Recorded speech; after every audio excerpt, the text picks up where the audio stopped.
How to fix Bendigo Bank's card declined.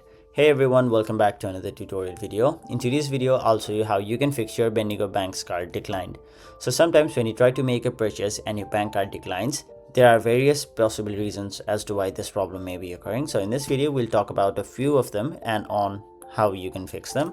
So the first and most common reason is insufficient funds.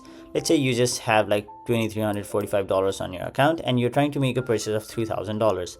Now your card will simply decline as you do not have the sufficient funds to cover the transaction. Now the second one is daily limit reached.